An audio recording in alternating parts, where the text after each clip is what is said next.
Bon, ça me fait plaisir d'être ici encore ce matin. Vous allez dire encore, vous autres aussi. Donc, nous avions débuté au mois de septembre, au mois d'août, sur le ciel, un message sur le ciel. Et c'est une série de 5. Nous sommes rendus à la 3e aujourd'hui. Et je l'ai appelé Face à face avec Jésus. Et ça va être plutôt le thème d'aujourd'hui, notre relation avec Jésus. Qu'est-ce qu'on va voir de plus? Et je vais essayer de la faire avancer. Ah, bravo. On raconte l'histoire, c'est une histoire vraie. C'est Carol Chadwick. C'est une nageuse. Excusez, parce que j'ai connu une Carol Chadwick. Je vais l'appeler comme ça. Bon, c'est Florence Chadwick. C'est une nageuse professionnelle et elle a voulu battre un record, c'est-à-dire elle partait à la nage d'une île du Pacifique jusqu'à l'État de Californie. Et le matin qu'elle avait choisi, parce que c'était annoncé d'avance, les médias étaient au courant, il faisait pas beau, il faisait froid, il y avait de la brume, mais c'était cette journée-là, ça fait qu'elle a commencé à nager jusqu'à l'autre côté, à la partie d'une île.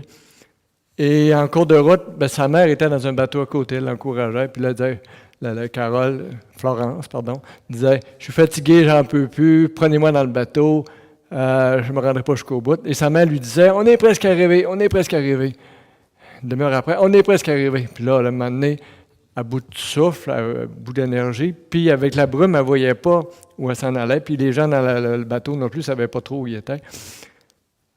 Fait que même s'ils ne voulaient pas la prendre dans le bateau, elle s'est laissée aller, elle a arrêté de nager, elle a dit « Ils vont me ramasser. » Fait qu'ils l'ont ramassée pour la laisser là, se noyer. Ils l'ont mis dans le bateau. Le lendemain, il y a eu une conférence de presse et elle a dit que ce qui est arrivé, c'est qu'elle était presque arrivée. Il restait un demi-mille. Pour elle, un demi-mille, c'était vraiment proche. Et il restait juste un demi-mille avant d'arriver. Sa mère commençait à avoir raison avec le temps. Et elle a dit, si j'avais su qu'il restait juste un demi-mille, j'aurais continué. Parce qu'elle ne voyait pas l'autre côté. Et c'est un peu ça avec le ciel, le fait de savoir que le ciel est là, l'objectif, le but, la présence de Jésus-Christ en permanence. Si on a ça et on le voit, ça nous encourage à continuer malgré les difficultés de la vie et tout ça. Donc, le fait qu'on n'ait pas de notion claire du ciel, des fois, c'est plus difficile. Et ceux qui ont fait le plus pour le Seigneur sont des gens qui avaient une vision vraiment éclairée du ciel, qui savaient que ça s'en venait. Et c'est pour ça que Dieu a révélé des choses spéciales à Paul, parce qu'il savait qu'il aurait une vie difficile, il a été flagellé souvent, même lapidé, et il a continué à fonctionner malgré les épreuves, parce qu'il avait vu une partie où il a vu il a entendu des choses ineffables que nous, on n'a pas vues et que Paul avait entendues, et ça lui a permis de continuer malgré les épreuves.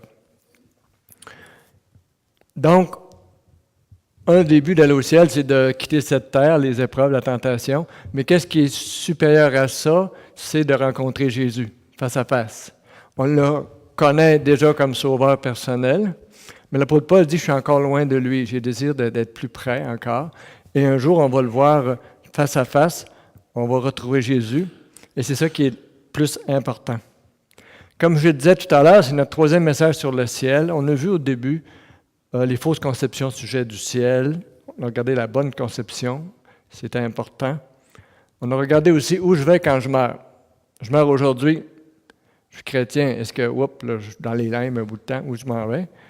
On a regardé aussi notre nouveau corps qu'on va avoir, un corps comme celui de Jésus, incorruptible, plus de défauts physiques, plus de maladies, un corps conçu pour vivre éternellement dans un environnement céleste et terrestre aussi, parce qu'il va y avoir une nouvelle terre, nouveau ciel, une nouvelle terre. Nous avons regardé aussi les nouvelles relations qu'on va avoir les uns avec les autres. Donc, on va être plein de gens parfaits avec des gens parfaits. Tout le monde, il va aimer tout le monde. Okay? Et ça va être facile, automatique, on va être parfait. Donc, aujourd'hui, on va regarder plus précisément notre relation avec Jésus, mais j'aimerais faire une petite parenthèse pour revenir sur l'importance d'avoir une bonne conception ou une bonne compréhension de ce qu'est le ciel, parce que notre ennemi Satan veut nous garder ignorants. Il est le père du mensonge, il est dans les ténèbres. Donc, il veut qu'on soit ignorant concernant le ciel, parce que si on pense que ça va être plate aller au ciel, ça ne nous tentera pas beaucoup. Et on n'aura pas beaucoup de grande espérance. On ne peut pas désirer ce qu'on ne connaît pas. Et le diable veut qu'on pense que c'est ennuyeux, le ciel. Et si le ciel est ennuyeux, comme disait Paul, mangeons et buvons, car demain nous mourrons, si Christ n'est pas ressuscité. OK? Et le diable aimerait qu'on profite du monde actuel, de toutes les jouissances qu'il peut nous offrir, parce que c'est ça le fun, entre guillemets.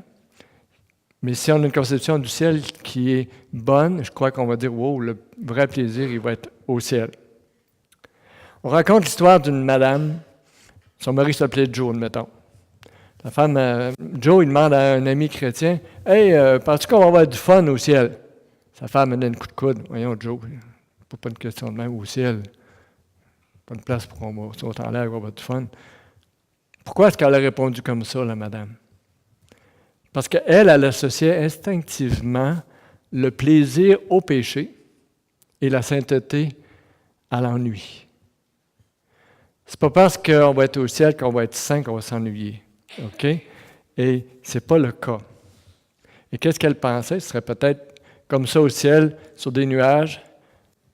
Après 1 million d'années, c'est beau, mais on peut peut-être dire, oh, on peut faire d'autres choses. Hein? Mais si on regarde l'image, on voit que ceux qui sont plus ce côté-là, ils ont troqué la harpe pour une raquette de tennis. J'ai marqué ça hier. Donc, le ciel, 3 points de suspension, ça ne sera pas flou sur des nuages, une vapeur, mais ça va vraiment être concret dans la présence de notre Sauveur.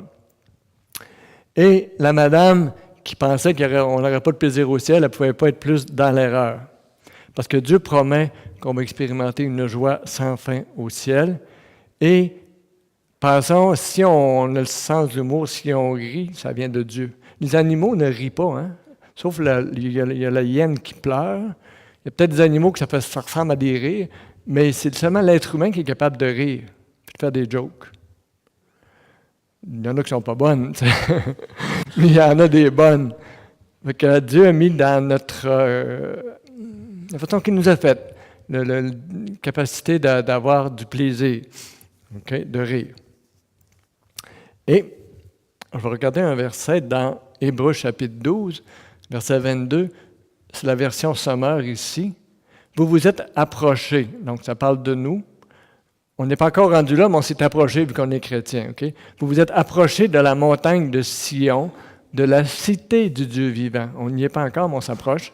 De la Jérusalem céleste, avec ses milliers d'anges en fête. Quand des milliers d'anges en fête. Wow, c'est parti là-bas. Dans d'autres versions, on a avec, je crois que c'est les chœurs des anges. Des chœurs comme des choristes là, qui chantent. Et ça m'a frappé de voir qu'ici, on parlait que les anges, ils fêtent. On s'est approché de cette fête-là. Et ça va être ça au ciel, une fête. Est-ce qu'on peut toujours être en fête? Humainement parlant, on vient comme tonné d'être toujours en fête. Hein? Ça, à un moment donné, on vient blaser si jamais on avait ça. Mais au ciel, il semble que ça va être une fête pratiquement continuelle. Mais c'est assez spécial, là. Les milliers d'anges qui sont en fête. Donc, c'est pas... parce qu'on croit que la piété, c'est à genoux prier. Oui, ça va sur la terre.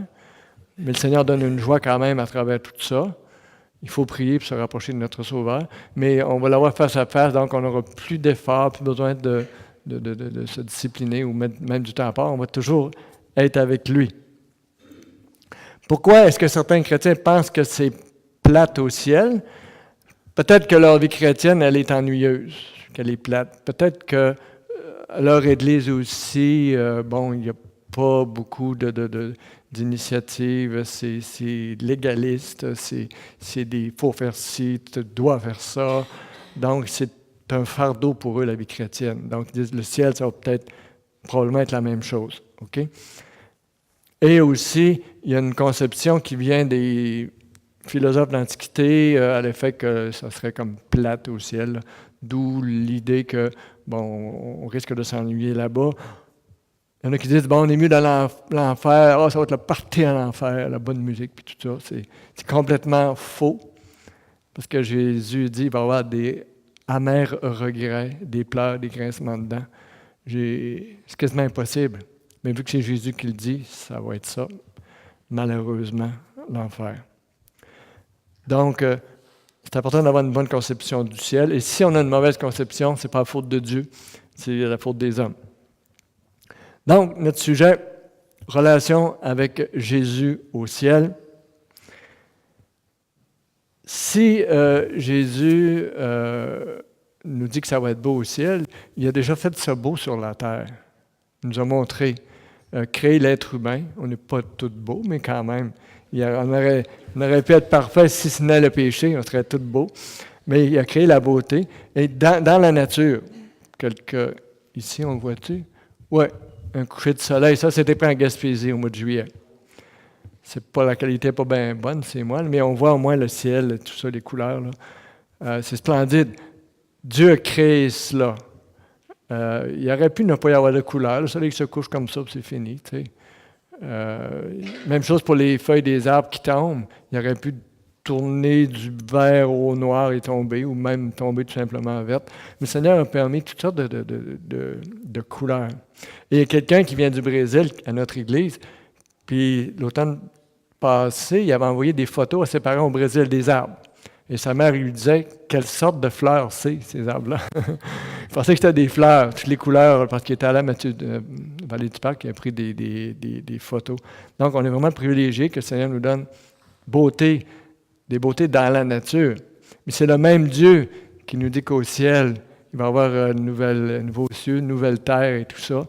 Et ça va être beau. On va juste regarder ici un poisson. Tu sais, un poisson, le Seigneur aurait pu dire, c'est fait pour manger, ça. Tu sais. Donc, on va tous les mettre de la même couleur. Ben, regarde, il y a pratiquement toutes les couleurs de l'arc-en-ciel dans ce poisson-là. Pourquoi Dieu a fait ça? Pour nous émerveiller, pour voir combien il est grand. Parce qu'il veut qu'on ait un plaisir à contempler ce qu'il a fait. Dieu veut qu'on soit heureux, qu'on éprouve du plaisir. Et dans 2 Corinthiens, chapitre 12, l'apôtre Paul disait qu'il a entendu des paroles ineffables quand il est allé, qu'est-ce qu'il appelait le troisième ciel. Il disait qu'il ne pouvait même pas les exprimer, ces paroles-là qu'il avait entendues, tellement c'est quelque chose de grand. Notre verset. Donc, ça nous parle qu'on voit Jésus face à face dans 1 Corinthiens 13, verset 12. Aujourd'hui, c'est aujourd'hui, nous voyons au moyen d'un miroir d'une manière confuse, mais alors nous verrons face à face. Aujourd'hui, je connais partiellement, mais alors je connaîtrai comme j'ai été connu. Donc aujourd'hui, on voit au moyen d'un miroir, et vous avez sans doute, on vous a sans doute déjà dit c'était quoi le miroir dans ce temps-là, c'était du métal poli. Donc, il n'y avait pas de vrai miroir comme aujourd'hui. Donc, les gens, ils se voyaient mieux dans l'eau que dans un miroir. Le miroir, c'était vraiment métal poli. Donc, l'image était floue, de manière confuse.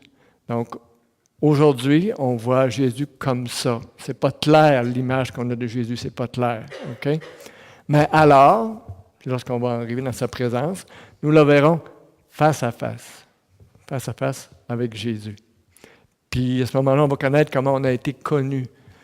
J'ai hâte de voir comment Jésus nous a connus, comment il nous voyait, comment il s'est occupé de nous. Ah oui, pendant notre pèlerinage sur la terre.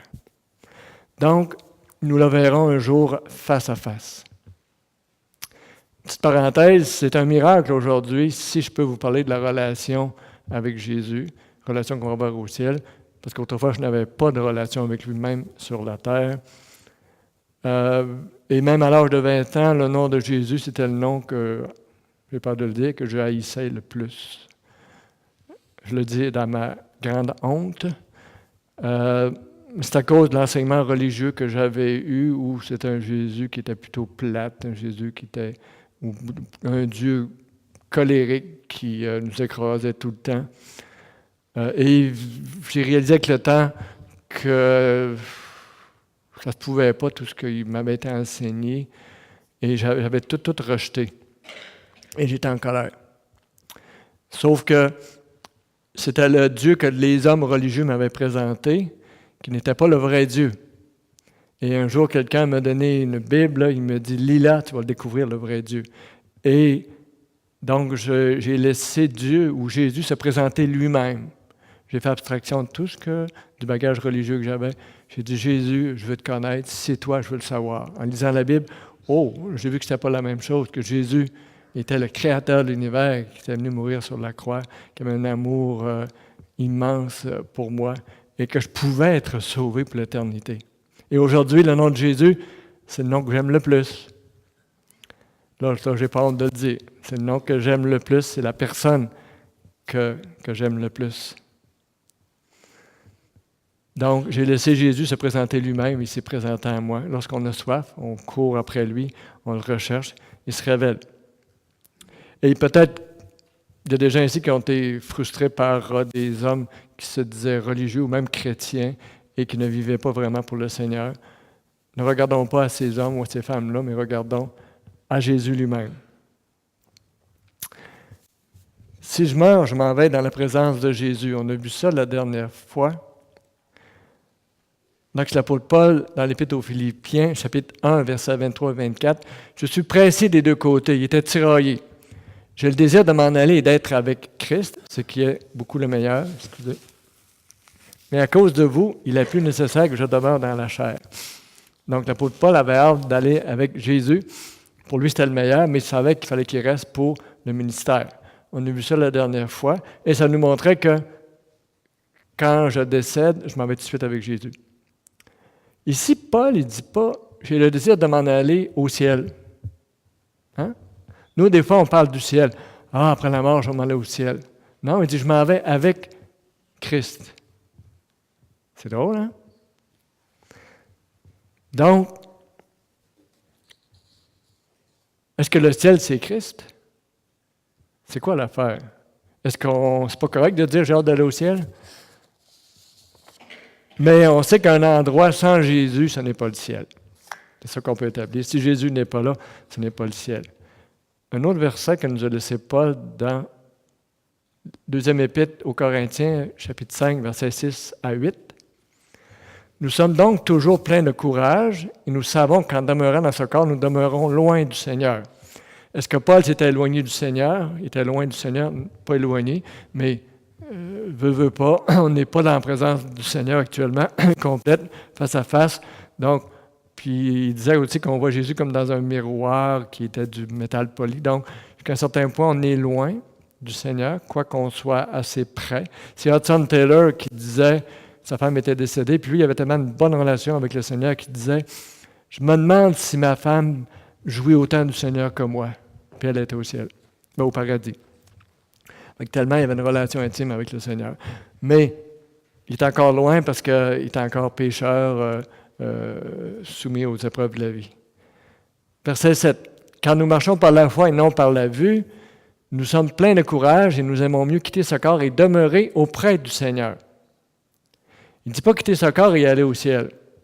Demeurer auprès du Seigneur. Parce que c'est ça qui est c'est une personne, c'est ça qui est le plus important au ciel. Si Jésus n'est pas là, Jésus n'est pas au ciel. Qu'est-ce qui se passe? Hein? Mangeons et buvons, car demain nous mourrons. Mais il y a d'autres endroits dans la Bible où on parle d'un lieu. Donc, si on dit « j'ai hâte d'aller au ciel », je ne suis pas complètement dans l'erreur. OK? Dans Hébreux, chapitre 11, versets 14 à 16, ici, on emploie plutôt des termes comme patrie, cité. Et c'était dans le contexte où Abraham avait quitté son pays pour aller dans un endroit qu'il ne savait pas, que Dieu lui réservait. Et c'est aussi dans le contexte où il y a des gens qui sont morts, des témoins, et qui n'ont pas eu ce qui leur avait été promis. OK? Sauf qu'ils vont l'avoir plus tard. On va lire à partir du verset 14. « Ceux qui parlent ainsi montrent clairement qu'ils recherchent une patrie. S'ils avaient pensé avec regret au pays qu'ils avaient quitté, ils auraient eu l'occasion d'y retourner. En réalité, ils désirent une patrie meilleure, c'est-à-dire une patrie céleste. » Donc ici, on parle d'une patrie céleste. Donc on peut l'appeler le ciel aussi, mais on ne parle pas désir d'aller trouver Jésus. Mais dans le contexte, ça se prêtait bien.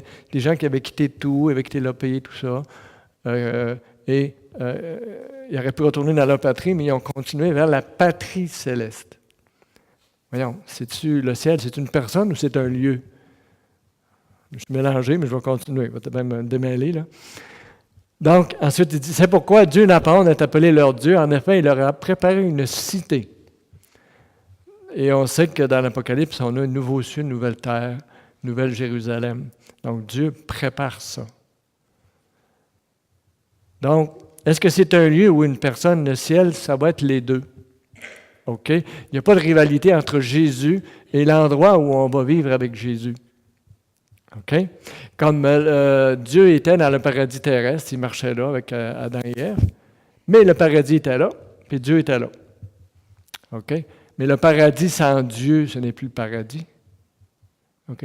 Et Dieu permet qu'on soit dans un environnement, comme actuellement, on est sauvé, on est né de nouveau, mais nous vivons sur la terre. OK? Dieu est là, la terre est là, donc c'est l'endroit où nous vivons. Donc, il n'y a pas de rivalité entre la personne de Jésus qui va être au ciel et l'endroit où on va vivre avec Jésus. Mais qu'est-ce qui compte le plus? C'est la personne de Jésus. Parce que le ciel sans Jésus, c'est rien. Je vous donne un exemple. On va avoir Jésus au ciel, mais ça va être comme un lieu aussi.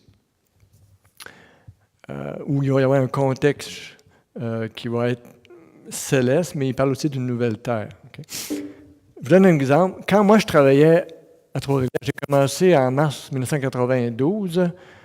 Mon épouse et les enfants étaient demeurés en Gaspésie. Et ils ont été là, j'étais au mois de juin. Ça veut dire que à toutes les 2 semaines, à 4h, 4h30, je partais du bureau, puis je roulais jusque chez nous. J'arrivais à 11h le soir, je n'arrêtais pas. J'avais hâte d'arriver. Et quand je disais « j'ai hâte d'arriver à la maison », est-ce que je m'ennuyais de ma maison? Hein? Puis quand je débarquais de l'auto, est-ce que je voyais la maison, puis là je serrais la maison près le coin? « Ah, j'avais hâte de te voir! » C'était pas la maison, c'était qu'est-ce qu'il y avait dans la maison? Mon épouse, Marjolaine, les 3 enfants, c'est eux que j'avais hâte de voir. Comme quand on dit « j'ai hâte d'aller au ciel », oui, il va y avoir quelque chose de concret, mais il va y avoir Jésus aussi concret. Jésus qui va être là. C'est lui qui va nous combler, qui va nous remplir. Donc, vous voyez un peu l'analogie. Et si la maison a bien brûlé, j'arrive, qu'est-ce qui est important pour moi? Sortir de la maison, où est Marjolaine et les enfants? Hein? C'est eux d'eux que je me serais préoccupé, non pas de la maison comme telle. OK? Un autre verset qui nous parle aussi d'une demeure, dans Jean 14, où Jésus dit qu'il est allé nous préparer une demeure. Ah, encore là, ça fait comme concret. Hein? Verset 2, « Il y a beaucoup de demeures dans la maison de mon Père, sinon je vous l'aurais dit, car je vais vous préparer une place. » Donc, Jésus va nous préparer une place dans la maison de son Père, un endroit individuel. Verset 3, « Donc, si je m'en vais et vous prépare une place, je reviendrai, je vous prendrai avec moi, afin que là où je suis, vous y soyez aussi. » C'est quoi le but d'avoir une place au ciel? C'est d'être ensemble. Fait que Jésus dit, ce que je veux, là, c'est que là où je suis, là, vous y soyez aussi. Donc, je veux qu'il y ait un environnement, une place où vous allez pouvoir vivre avec moi. C'est ça son but. Ce n'est pas la place qui est important, c'est le fait d'être au même endroit que Jésus et qu'on puisse profiter de la même dimension, dans le même environnement. Dans ces nouveaux cieux, cette nouvelle terre-là. Merci beaucoup. Je vais vous donner un autre exemple. Donc, Jésus, il dit, il y a beaucoup de demeures à la maison de mon Père, je m'en vais, je vais vous préparer une place, je vais revenir vous chercher, puis je vais vous prendre avec moi, afin que là où je suis, vous autres aussi, vous soyez aussi. Je reviens avec, quand j'étais à Trois-Rivières et mon épouse était en Gaspésie avec les enfants. J'étais à Trois-Rivières, mais pendant que j'étais ici, je magasinais des maisons parce que je savais qu'il fallait que je trouve une maison pour quand il serait prêt à venir. OK? Et j'aurais pu écrire une lettre qui ressemblait un peu à ça, qui peut ressembler à ce que Jésus avait dit. J'aurais pu dire, il y a beaucoup de maisons à vendre à Trois-Rivières. Pour dire qu'il y a beaucoup de place. Je visite des maisons afin d'en trouver une pour la famille. Dès que je l'aurai acheté, la maison à Trois-Rivières, je reviendrai et je vous prendrai avec moi, afin que là où je suis, vous y soyez aussi. Hein? Donc, c'est la même chose. J'étais parti plus loin, j'ai trouvé quelque chose et ils ont pu déménager. Quoi on l'a acheté, on était déjà rendu, là, il y a plus de circonstances, mais c'est comme ça que j'aurais pu le rendre. Donc, il y a une place pour nous pour vivre avec Jésus. Aussi, une autre chose qui nous parle d'intimité avec Jésus, ce n'est pas juste l'endroit où on va demeurer avec lui, mais c'est que nous sommes fiancés avec lui. Fiancés. Donc, nous regardons encore Paul nous dit beaucoup de choses sur le ciel. Donc, dans 2 Corinthiens chapitre 11, « Car je suis jaloux à votre sujet d'une jalousie de Dieu. » Pourquoi il était jaloux? C'est parce qu'il y a des gens qui apportaient un nouvel évangile, un nouveau Jésus. Et Paul les avait fiancés, parce que le fiançailles, ici, ça fait référence à notre salut. Nous sommes fiancés à Jésus. Et ici, les chrétiens se laissaient tenter par un autre évangile. Bien, Paul était comme jaloux à la place de Dieu. « Hey, t'es fiancé là, avec Jésus, là, va pas avec une autre. » Donc, parce que je vous ai fiancé à un seul époux, un seul, pour vous présenter au Christ comme une vierge pure. Donc, actuellement, nous sommes fiancés. À l'époque, quelqu'un qui était fiancé, il était considéré presque comme mari et femme aux yeux de la loi. Les fiançailles ne pouvaient pas être rompues sauf par la mort ou le divorce. Et si tu étais infidèle pendant les fiançailles, ça était considéré comme un adultère. C'est pour ça qu'il ne voulait pas qu'il soit infidèle, il était fiancé. Et il était lié. La seule chose, c'est qu'il ne pouvait pas consommer l'union physique. Ça pouvait durer quelques années. Un père, c'était le père qui décidait. Là. Le père pouvait avoir fiancé sa fille à un homme, mais ça dure 2 ans, 3 ans, parce qu'elle est encore jeune. Et quand le temps va être fait, bien là, on va avoir la présentation. Et c'était le père qui était responsable d'assurer que sa fille demeure fidèle. C'est pour ça que Paul, ici, était un peu comme un père, là, il dit, je veux que tu restes fidèle parce que je veux te présenter à l'époux comme une vierge pure. Donc, Paul avait à cœur que les chrétiens demeurent fidèles, comme vos leaders, vos dirigeants, vos enseignants ont à cœur de vous garder fidèles afin que pouvoir vous présenter à Christ comme une vierge pure. Okay?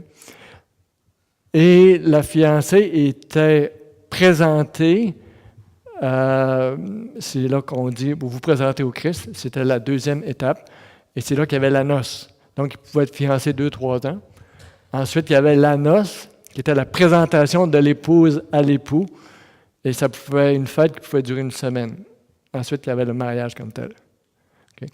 Donc, on est fiancés, on est vraiment près de Jésus, et un jour, on va être présenté à Christ. Excusez.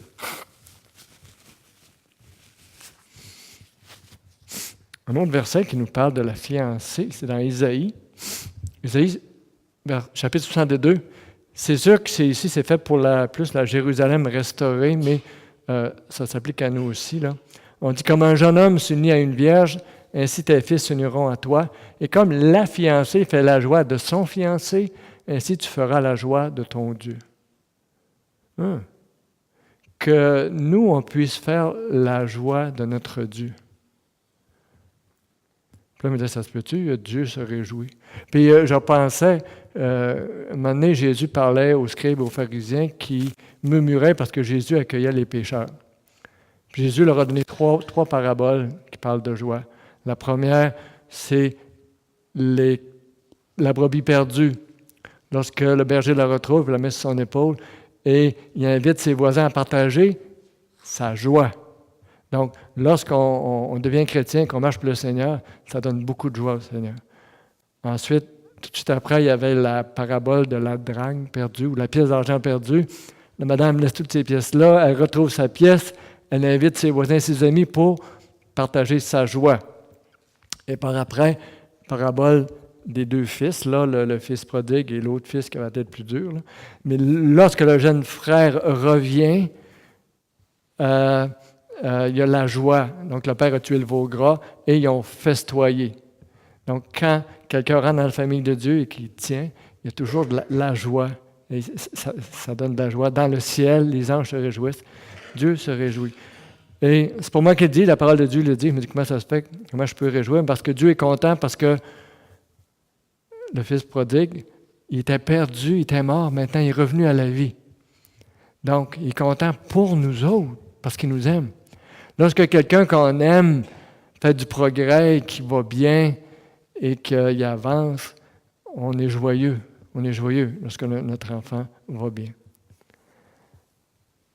Donc, on voit que la fiancée fait la joie de son fiancé. Vous avez déjà été fiancé? Non. Il y en a que ça va venir. Il y en a qui le sont actuellement. Quand j'étais fiancé, encore là, je demeurais en Gaspésie, puis mon épouse était à Sherbrooke un petit bout de temps. Et dans ce temps-là, il n'y avait pas Internet. Au début des années 80, puis le téléphone, ça coûtait quasiment comme une pièce la minute dans ce temps-là, la semaine. Mais on écrivait une lettre à chaque jour. J'en recevais une. Et on avait extrêmement hâte d'être ensemble, parce qu'on désirait la présence l'un de l'autre. Comme moi, j'ai hâte d'être avec Jésus. On a tous hâte. Et Jésus désire aussi que je sois avec lui dans le paradis. Et c'est surprenant et difficile à comprendre pourquoi Jésus désire notre présence comme ça. C'est lui qui nous a créés, qui nous aime, qui a décidé que, c'est lui qui nous aimait et que ça lui fait du bien qu'on soit avec lui. Si on revient au mariage juif, il y avait 3 étapes. On a vu les fiançailles, qui peuvent durer quelques années. Ensuite, il y avait la présentation de l'épouse. Si on revient, présentation de l'épouse, c'est là qu'on avait la noce, qui pouvait durer une semaine. Et par après, il y avait la cérémonie comme telle. Et c'était le mariage officiel. Là. Et on a reçu quelqu'un chez nous qui avait été l'année passée à un mariage juif. La madame disait, elle dit, hey, c'est à la fête là-bas. Il trouve, ça a duré quelques jours avant le mariage. L'analogie avec nous et Jésus, c'est que nous sommes fiancés, qui est la première étape qu'on voit ici dans 2 Corinthiens. Ensuite, il va y avoir la présentation officielle qui va se faire plus tard, aux noces de l'agneau. Donc, on a vu que si je décède tout de suite, je m'en vais dans le paradis, mais ce n'est pas les noces de l'agneau tout de suite.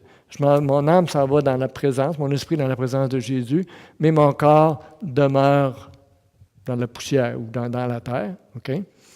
Et lors de l'avènement, quand Jésus revient nous chercher, les morts en Jésus ressuscitent, ceux qui sont là, vivants, sont transformés, nous sommes enlevés à la rencontre de Jésus dans les airs, et là, ça va être là la présentation, que l'épouse va être présentée à son époux, et il va y avoir l'enlèvement, il y a le jugement des œuvres qu'il y a dans Corinthiens, là, c'est les œuvres qui ont été faites pour des mauvais motifs, vont être comme brûlées au feu. On va garder les œuvres qui ont été faites vraiment avec des motivations qui nous venaient de Dieu. On va être revêtus de fin lin, et il va y avoir les noces de l'agneau. On peut regarder les versets qui disent ça. Apocalypse 19, verset 6. « Et j'entendis comme la voix d'une foule nombreuse, comme la voix de grandes eaux, et comme la voix de fort tonnerre, disant « Alléluia, car le Seigneur Dieu, le Tout-Puissant, a établi son règne. Réjouissons-nous, encore de la joie, réjouissons-nous et soyons dans l'allégresse et donnons-lui gloire, car les noces de l'agneau sont venues et son épouse s'est préparée. » Donc, les noces de l'agneau et l'épouse, c'est nous, c'est préparé. On continue au verset 8. « Il lui a été donné de se vêtir de fin lin, éclatant et pur. » Le fin lin, ce sont les œuvres justes des saints. Verset 9. « L'ange me dit, écris, heureux ceux qui sont appelés au festin des noces de l'agneau. » Puis il me dit, ce sont les paroles véritables de Dieu. Donc, heureux sommes-nous d'être appelés au festin de noces de l'agneau. Et il ajoute, ces paroles sont les paroles véritables de Dieu. C'est comme si c'était trop beau pour être vrai. Tu sais, des fois, on dit quelque chose là, que c'est trop beau pour être vrai. Puis là, je te confirme, là, c'est vrai. C'est vrai, je te dis là. Pas des farces. Donc, il dit quelque chose ici, là, il écrit quelque chose qui est quasiment trop gros pour être vrai. Puis là, il dit, à la fin, c'est les paroles véritables de Dieu. C'est comme s'il venait rajouter le sceau. Si tu avais des doutes, tu pensais que je fabulais, que c'était trop gros pour être vrai. Non, non, non, non. Non, non, c'est pas moi, Jean, là. C'est Dieu qui me dit d'écrire ça, qui m'a montré ça. Donc, il met vraiment du poids. Noces de l'agneau.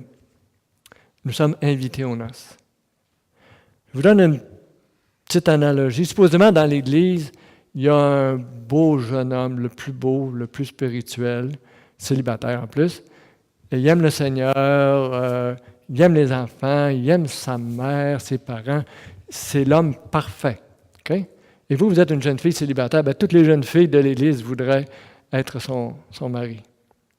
Et comme ça arrive bien souvent dans les milieux chrétiens, quand on veut commencer à se fréquenter, on s'invite à un mariage. Hein? Ça arrive. Hein? C'est une bonne excuse. Occasion. Et comme de fait, le beau jeune homme allait à un mariage. Ça fait que vous, mademoiselle, célibataire ici, vous dites je vais à un mariage, est-ce que tu voudrais m'accompagner? Bien sûr. Mais là, il y a une petite chose que je veux te dire, c'est que le marié, c'est moi et le marié, ça va être toi. Vous voyez la différence? Comme nous, on est invités aux noces de l'agneau, pas comme des assistants, juste pour voir comment ça va se passer. Mais nous sommes l'épouse, nous sommes mariés, nous sommes invités à un mariage comme une fiancée qui va vers son époux. C'est merveilleux, hein? C'est merveilleux. Et par après, il va y avoir, après la noce, la consommation ou la cérémonie finale. Et ça, on va voir ça une autre fois. On parlait de la Jérusalem, Nouvelle Jérusalem, nouveau ciel, nouvelle terre et la présence qu'on va avoir avec lui. Ici, une petite analogie avec l'Église, c'est René Pache dans son livre L'au-delà. Il disait, il arrive que les fiançailles soient secrètes. La fiancée peut être longtemps méconnue, méprisée même, surtout si elle est de basse origine. Le jour du mariage, je la met en pleine lumière et lui fait désormais partager la considération et le rang de son mari. Donc, le fiançailles, ça pouvait être secret. Et on pense à Joseph qui voulait rompre secrètement avec Marie. Donc, il n'y a probablement pas beaucoup de monde qui savait qu'il était fiancé. Okay? Donc, le fiançailles, c'est comme secret, pas beaucoup de monde qui le savent, un petit peu, peut-être les proches. Et lorsqu'elle se mariait, lorsqu'elle était présentée à l'époux, elle partageait le rang de l'époux. Si l'époux, c'était quelqu'un de la noblesse ou un riche, et si la fiancée était pauvre, elle devenait aussi riche. Aussi riche. Comme actuellement, l'Église est comme méprisée sur terre, et lorsqu'elle va être unie à Jésus, elle va partager sa gloire. Jésus partage sa gloire avec nous. Et il continue comme ça, sa citation, il dit « L'Église, fiancée du Christ, a été longuement bafouée, assaillie par les tentations, abreuvée d'outrages. En l'élevant jusqu'à son trône, le Seigneur la présente solennellement, comme un roi fait connaître leur nouvelle reine à ses peuples. » Donc, Jésus va partager sa gloire avec nous, même son trône. Et lorsqu'on parle que c'est l'Église qui va être présentée, qui est fiancée, ça semble, c'est toute l'Église, c'est pas juste moi, mais ça s'applique à chaque individu, chaque personne, parce que Jésus est une relation personnelle avec chacun, et l'ensemble de ces chacun-là, bien, ça fait l'Église. Et Jésus va nous donner un nouveau nom, ça montre la relation intime, là. Dans Apocalypse, verset 2, que celui qui a des oreilles écoute ce que l'Esprit dit aux Églises, aux vainqueurs. Je donnerai la manne cachée et un caillou blanc. Un caillou blanc. Sur ce caillou est écrit un nom nouveau que personne ne connaît, sinon celui qui le reçoit. Donc Jésus va nous donner un caillou avec un nom dessus. Quel nom il va nous donner? J'ai hâte de savoir le nom qu'il va me donner. Comme à Pierre, il s'appelait Simon. Désormais, tu t'appelleras Pierre, et sur ce rocher, je bâtirai En parlant de lui, je bâtirai mon Église. Donc, les noms, et à l'époque là, de Jésus dans l'Antiquité, un nom était vraiment caractéristique. Ça voulait dire quelque chose. C'est un signe distinctif. Je vous parle souvent de la Gaspésie, là, mais quand j'étais jeune, je ne sais pas pourquoi, les gens se donnaient beaucoup de noms là-bas. Je réalise ça aujourd'hui. Là. Lui, il s'appelait tel nom, lui, tel... des surnoms. Là. C'était pas une abréviation de leur nom, là, comme Michel, Mick, ou c'était un surnom. Puis il y avait un monsieur, lui, il parlait pas vite. Il venait réparer les télévisions à domicile. Je me le vois encore, il rentrait tranquillement. Bonjour, Madame Godreau, votre TV est brisée. Puis là, je parle vite, là. Il était pas vite, mais il était bon, pareil. Il réparait la télévision. Savez-vous comment les gens l'appelaient? Comment? Pas vite. Non, il l'appelait je me meurs. Ça, c'était caractéristique, je me meurs. Oui. Il avait l'air mourant aussi, quasiment, mais il est peut-être encore vivant, je ne sais pas. Donc, on va avoir un nom distinctif. J'espère que ce ne sera pas le mien. Celui-là qui avait été donné. Et il y avait plein d'autres, des fois j'y pense, c'est drôle. Je ne les dirai pas tous, ils n'étaient pas tous positifs. Pour aller vivre au ciel avec Jésus, une seule condition, c'est de vivre déjà avec lui sur la terre. Ce n'est pas en haut que je vais régler ça, comme les gens le disent. Il faut que je sois déjà dans sa présence, que Jésus soit dans ma vie, que je sois un enfant de Dieu né de nouveau, si je veux profiter de sa présence pour l'éternité. Et supposément, je veux aller en Floride. On va y aller, on va faire un petit tour. Bienvenue en Floride. Et c'est à peu près 2700 km à aller en Floride. Ça fait que là, je veux aller en Floride. Je monte dans mon auto, je fais 2700 km. Après 2700 km, est-ce que je suis rendu en Floride? Ça dépend sur quel bord je suis parti. Hein? Parce que je suis parti vers l'ouest, je suis rendu Manitoba, par le nord, je ne le sais pas, peut-être à Coudjouac. Donc, ça dépend sur quel bord j'y vais. Donc, peu importe. Et c'est un peu ça, Jésus est le seul chemin. Il faut que je prenne le bon. Donc, si je consulte ma carte avant de partir, et régulièrement en cours de route, je vais me rendre vraiment après 2700 km en Floride. Et c'est un peu comme ma vie. Je vis 75-80 ans, où je vais être rendu où? Ça dépend du chemin que j'ai pris. Jésus est le seul chemin. Il le dit. Et il n'y a pas 4 chemins dans la vie. Excusez l'anglais, je ne savais pas en français. Le ciel et l'enfer. Donc, il n'y a pas d'entre-deux. J'aimerais ça, là, qu'il y avait un entre-deux, une zone grise, mais il n'y en a pas. Et c'est la réalité. Donc, toi et tous les gens que tu connais vont aller soit au ciel ou en enfer. Pas d'exception, un ou l'autre. Et si tu ne connais pas Jésus personnellement, je t'invite à le faire, à lire ta Bible, à en parler avec quelqu'un qui t'a invité. Dans le fond, on est séparés de Dieu à cause de notre endurcissement, à vouloir vivre notre vie par nous-mêmes sans se préoccuper de Dieu. Et ça, on est séparés de lui pour l'éternité. Donc, on doit revenir à lui. C'est pour ça que Jésus est venu mourir sur la croix, pour cela, pour nous sauver. La grande majorité ici, vous êtes enfants de Dieu. Et on vient de parler du ciel, la présence de Jésus. On sort d'ici, on reprend nos problèmes. Hein? Parce que la vie, c'est un défi.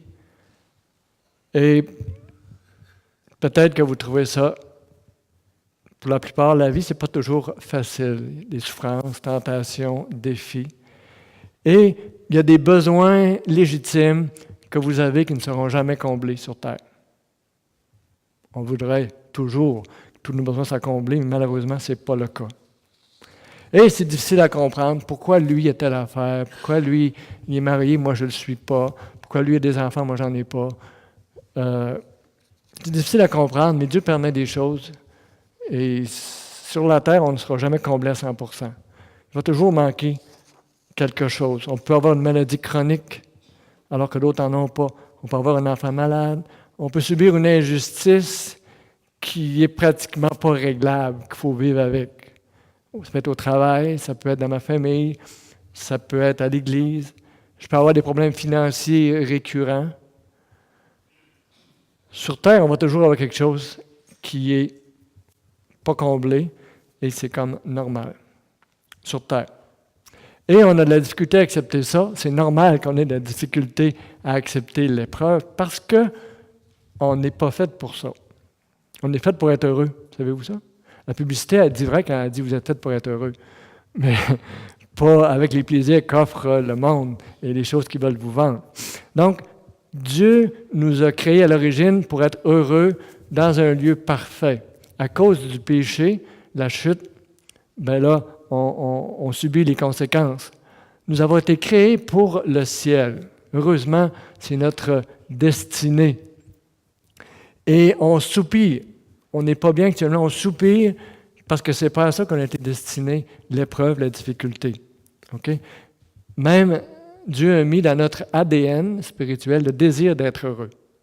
C'est pour ça que si on n'a pas le bonheur en Jésus, si on n'a pas tout notre plaisir en lui, on va chercher dans d'autres choses qui sont plus néfastes pour nous. Donc, c'est inné.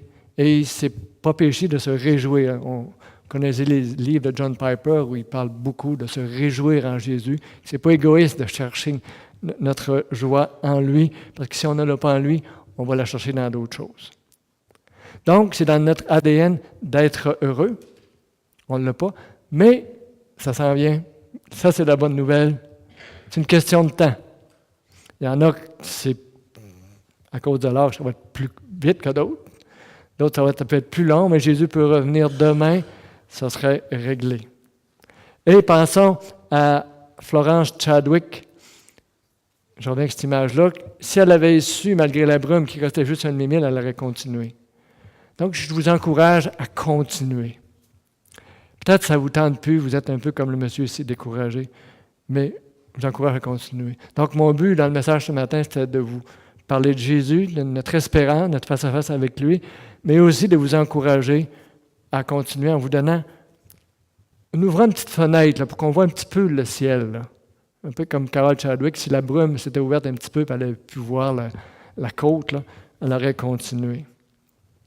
Donc, ça vaut la peine de continuer à combattre. C'est l'apôtre Paul qui dit à la fin de sa vie, « J'ai combattu le bon combat, j'ai achevé la course. » Donc, il avait fini la course. Et ici, la course, j'ai mis deux petits drapeaux de même qui indiquent la fin de la course, mais aussi la victoire, les deux. Donc, ce n'est pas juste de finir la course, c'est la gagner. Et c'est pour ça que Paul il dit, « J'ai achevé la course, j'ai gardé la foi. Désormais, la couronne de justice m'est réservée. » Donc, une couronne de justice, c'est plutôt flou. Quand on regarde les drapeaux comme ça, pour nous, ça veut dire, la course difficile est terminée. Est terminée. Donc, c'est une question de temps. Et quelques années de souffrance sur la terre, c'est rien, comme disait Paul, par rapport à la gloire éternelle qui nous est réservée. Donc, je vous encourage, je m'encourage à continuer. On en a tous besoin, par la grâce de Dieu. Si vous voulez, on va prier en terminant. Seigneur, plus je lis ta parole, plus je vois que les réalités du ciel, c'est concret. Que te voir face à face un jour tel que tu es et nous serons transformés à ton image en plus, c'est vraiment du concret. Au Seigneur, comme l'apôtre Paul, nous avons hâte d'être en ta présence pour toujours. Mais pour l'instant, Seigneur, tu nous donnes la vie, tu permets qu'on soit là et ce n'est pas pour rien qu'on est là, Seigneur, parce que c'est toi qui as décidé qu'on allait être ici, parce que tu as un ministère pour nous, tu as une relation à bâtir avec nous, Seigneur, jusqu'à notre mort ou jusqu'à l'enlèvement. Seigneur, nous avons hâte de te rencontrer. Et entre-temps, Seigneur, nous voulons vivre en ta présence autant que cela est possible. Nous te prions que ton esprit éclaire nos cœurs, nous révèle ta face, nous révèle nos manquements et nous rapproche de toi. Et Seigneur, nous te demandons aussi de nous aider à nous décharger sur toi de tout souci, parce qu'on n'est pas capable de les porter. Et on lit dans une des épîtres de Pierre, déchargez-vous sur lui de tous vos soucis, car lui-même prend soin de vous. Donc, ces fardeaux-là, Seigneur, qu'on a de la misère à porter, on te les remet. Et Seigneur, tu as dit, mon joug est doux, mon fardeau léger. Merci, Seigneur, de nous soutenir jusqu'à ce que tu reviennes. Amen.